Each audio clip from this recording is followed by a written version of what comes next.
Phone. Are we pronouncing your name correctly? Yes, phone. So hello everyone. Yes, my name is Phone. Currently, I am a PhD candidate in School of Public Policy, Chiang Mai University, Thailand. So I am a Myanmar citizen. So my research area are public policy, public administration, local governance, and foreign direct investment. So I'm also a co-founder of Myanmar Advocacy Research Group. So we have been working on Myanmar research project focusing on emerging local governance in collaboration with USIP and Canadians International Development Research Center and EU. So nice to see you all. I'm honored to be a part of this West Point Social Science seminar. So thank you, everyone. All right, let's get this show on the road. Phone, you are our first presenter. If you could take no more than 15 minutes for your presentation. Yes. So allow me to share my presentation.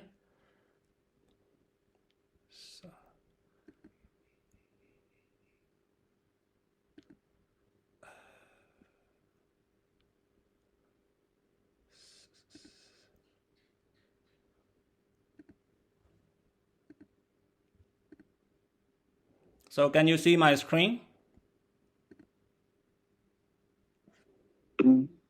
Yes. Okay. So my topic is navigating civil military dynamics in Myanmar, pathway to democratic governance. So this is the map of Myanmar. So we have neighboring countries like Thailand, Thailand, Laos, China, Bangladesh, and India. So we are here.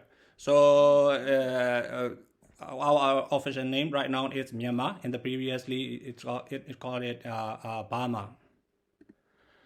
So Myanmar political history has been heavily influenced by the military, so known as Tamaro, so which has maintained a dominant role since the 1962 coup. So although the moments of democratic progress, such as the 2015 election, the military continued to wield significant power, both politically and economically. So this has made genuine democratic governance a persistent challenge.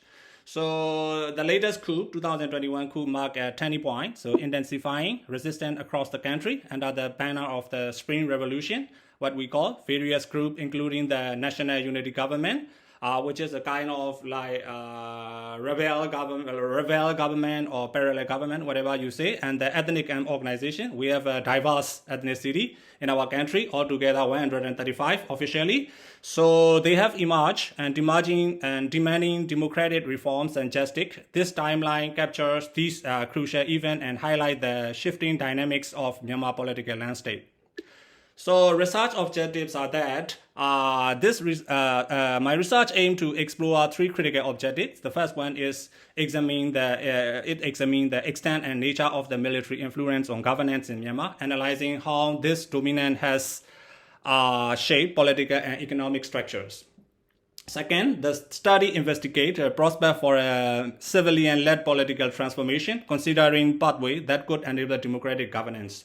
So lastly, it highlights a grassroots perspective gathered from focus group discussion I have done, exploring how displaced community perceive governance reform and ongoing armed resistance under the Spring Revolution. So these interconnected objectives provide a comprehensive framework to understand the challenges and opportunities for democratic progress in Myanmar. So in terms of methodology, so to achieve the research objective, qualitatives, a qualitative approach was adapted. The data was primarily collected through the FGDs conducted by my research group, Myanmar Advocacy Research Group. This discussion provided insight from Myanmar migrants and refugees living in Thailand, offering valuable perspectives on governance reform and civil-military relations. So participants were selected using a public sampling method, including a snowball sampling to ensure diversity across ethnic, age, and socioeconomic groups. So this method enabled the collection of rich varied viewpoints. Thematic analysis was employed to identify key patterns and trends within the data, helping to shape the study findings. The inclusion of marginalized voices was critical for understanding grassroots perspectives on Myanmar political future. So, in terms of historical context, and the historical context of civil-military dynamics in Myanmar reveal a long-standing pattern of military dominance. 1962 military coup marked the beginning of prolonged authoritarian rule, which reshaped the political landscape for decades. So in 2008, the military institutionalized its power through a constitution that reserved 25% of parliamentary seats for military representatives and granted extensive control over key ministry. This constitutional framework effectively blocked significant reform that could challenge military dominance. So additionally, the military influence extended into the economic sector through powerful corporations such as Myanmar Economic Holding Limited and the Myanmar Economic Corporation. So these corporations provided the military with vast financial resources, solidifying its political and economic grips on the country. Understanding this historical trajectory is essential for identifying pathway toward democratic governance. So key challenges. So in terms of key challenges, Myanmar faces several critical challenges in its pursuit of democratic governance. First, the 2028 Constitution poses a significant barrier to reform, as it grants the military as a guarantee 25% of parliamentary seats, effectively blocking any constitutional amendments without military approval. So second, the temporal extensive economic power through the NDID mentioned in above slides ensure financial independence, allowing it to maintain its influence without civilian oversight. So third, ongoing ethnic tension have historically been used by the military to justify intervention and retain control. So these conflicts create divisions that hinder national unity and democratic progress. So finally, societal divisions and widespread displacements caused by violence and military crackdowns further complicates effort to establish inclusive governance. Addressing these interconnected challenges is critical, is essential for paving the way towards a more democratic Myanmar. So, in terms of grassroots perspectives on reforms, so what's a grassroots perspectives, which offer critical insight into Myanmar path to reform. Evidence gathered through focus group discussion reveal harrowing accounts of violence, displacements, and forced labor imposed by military authority. Participants recounted experience of arbitrary arrest, loss of property, and widespread insecurity. So although these challenges, there is a strong desire among affected community for community-led governance and the establishment of a federal system that acknowledge and respect ethnic diversity. Federalism is seen as pathway to decentralize power and promote equitable political participation. So moreover, many participants emphasize the importance of transitional justice. So I really focus on transitional justice in my research. So TJ mechanism to address past human rights violation and foster reconciliation. So this grassroots advocacy underscores the role of marginalized voices in shaping a more inclusive and democratic Myanmar. So prospect for deliberated democracy. So the prospects for deliberative democracy in Myanmar hinge on fostering inclusive dialogue process. The process are essential for bridging societal divides and ensuring diverse perspectives are considered in governance decisions. So federalism emerges as a critical strategy for decentralization, offering a framework to empower local community and ethnic groups by distributing political power more equitably.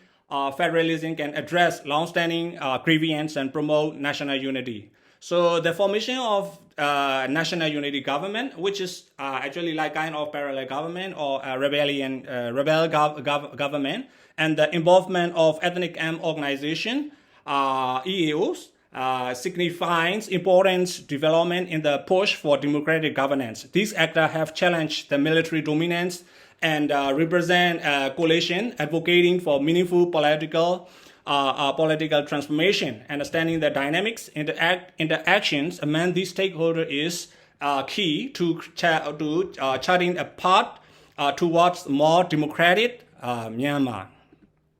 So these are the recommendations for policy reforms. So to support Myanmar's democratic transition, several key policy reforms are necessary. First, constitutional legal reform must address the deeply entrenched military dominance, amending the 2008 constitution to remove provision granting military representatives in parliamentary seats and veto power is critical. And second, security sector reform should focus on establishing civilian oversight over institutions, including the budget of civilian oversight on military budget. And transforming command structure and enhancing transparency are essential steps towards a more accountable security apparatus. So lastly, economic divergence from military interests is critical. So breaking the temporal military control over key industry, including those operated by giant corporations like MEHL and MEC, will help weaken its financial independence and reduce its political influence. And also the policy recommendations focus on external engagement and societal development. International engagement and multilateral cooperation are critical for applying coordinated diplomatic pressure on the military regimes while supporting democratic initiatives. So strengthening civil society and democratic institution is essential for fostering grassroots participation and ensuring that democratic norms are upheld. Empowering these organizations creates a foundation for sustainable development, sustainable governance. Education and public awareness programs are also critical. These initiatives help build a culture of civic engagement and understanding of democratic principle, ensuring informed citizen participation. I'm also working on civic engagement, civil society organization. So finally,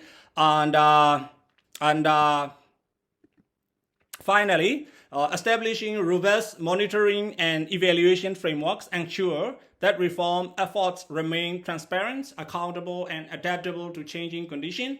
These frameworks provide critical feedback for assessing the progress of democratic reforms.